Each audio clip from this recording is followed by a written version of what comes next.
Hello students, आज हम physics का चैप्टर स्टार्ट करने वाले हैं गति यानी मोशन। इसमें सबसे पहले हम पढ़ते हैं विराम के बारे में। आखिर विराम क्या चीज़ होती है? यदि किसी वस्तु की स्थिति में समय के साथ कोई परिवर्तन नहीं होता है तो वह वस्तु विरामावस्था में कहलाती है, यानी उसमें कोई चेंजेस नहीं हो रहे, वो उसी कंडीशन में है, उसी कंडीशन में ही रहेगी। गति यानी मोशन, यदि कोई वस्तु समय के साथ अपनी स्थिति परिवर्तित करती है तो वह स्थिति परिवर्तन ही गति कहलाता है, यानी उसकी स्थिति में चेंजेस आ गए तो ये हमारा क्या है? गति। गति के टाइप्स देखते हैं, प्रकार। नंबर 1, सरल रेखीय गति। जब कोई कण एक सरल रेखा में गति करता है तो वो क्या कहलाती है? आपकी सरल रेखीय गति। एग्जाम्पल है हाथ से गिरता हुआ पत्थर। अगर कोई पत्थर आपके हाथ से नीचे छूट जाता है तो वो क्या गोल घूमेगा? सीधे नीचे टपकेगा ना आकर, तो वो हाथ से गिरता हुआ पत्थर। दूसरा है आपका घूर्णन गति। जब कोई कण किसी वृत्ताकार मार्ग पर गति करता है, यानी गोल गोल घूमता है, तो वो आपकी होती है घूर्णन गति। जैसे धागे से बंधे पत्थर को घुमाना, आप धागा में पत्थर बांधें और उसको घुमाएं तो क्या है? वो आपकी घूर्णन गति। दोलनी गति, जब कोई वस्तु एक निश्चित बिंदु के इधर उधर एक सरल रेखीय पथ पर गति करती है तो यह गति दोलनी गति कहलाती है। जैसे घड़ी का पेंडुलम गति करता है, इसमें क्या होता है? पहले पेंडुलम जैसे इस कंडीशन में होता है, फिर इधर जाता है, फिर इसके बाद दोबारा इधर आता है, फिर इधर जाता है, फिर दोबारा इधर आता है, तो ये इस तरीके की गति आपकी क्या कहलाएगी? ये आपकी कहलाएगी दोलनी गति। अनियमित गति, यदि कोई गतिमान वस्तु गति करती हुए अपनी दिशा निरंतर परिवर्तित करती रहती है तो ये आपकी अनियमित गति होती है। जैसे कीट पतंगे आदि क्या करते हैं? कहीं पे भी घूम जाएंगे, हमें क्या मालूम कौन सी दिशा में जाएं, तो ये अनियमित गति।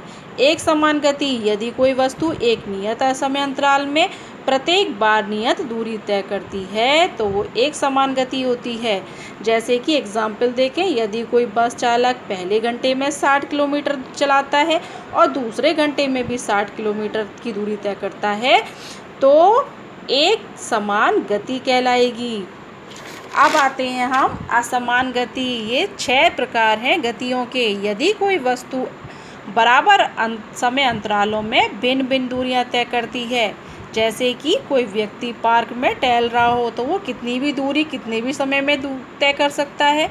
अब आते हैं हम इसमें राशियों पर कि इसमें सदिश राशि और अदिश राशि क्या है।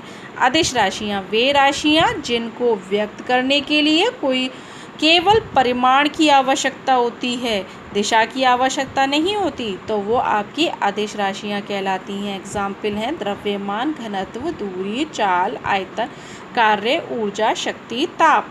सदिश राशियाँ वे राशियाँ जिनको व्यक्त करने के लिए परिमाण के साथ साथ दिशा की भी आवश्यकता होती है, यानी दिशा इम्पोर्टेंट है इसमें, तो वो आपकी सदिश राशियाँ कहलाती हैं। एग्जाम्पल है बल, वेग, त्वरण, संवेग। अब हम गति के बारे में पढ़ रहे हैं तो इसमें जो गति है उसके लिए कुछ ख़ास हमें बारे में ख़ास चीज़ों के बारे में पता होना चाहिए। पहला है हमारा निर्देश बिंदु। वह बिंदु जिसके सापेक्ष किसी वस्तु की गति का अध्ययन किया जाता है वो क्या कहलाता है? आपका निर्देश बिंदु। इसको हम मूल बिंदु भी कहते हैं। दूरी, किसी गतिशील वस्तु द्वारा किसी समय में तय की गई लंबाई उस वस्तु द्वारा चली गई दूरी कहलाती है। ये कैसी है? अदिश राशि है, यानी इसका दिशा का ज्ञान नहीं हो रहा।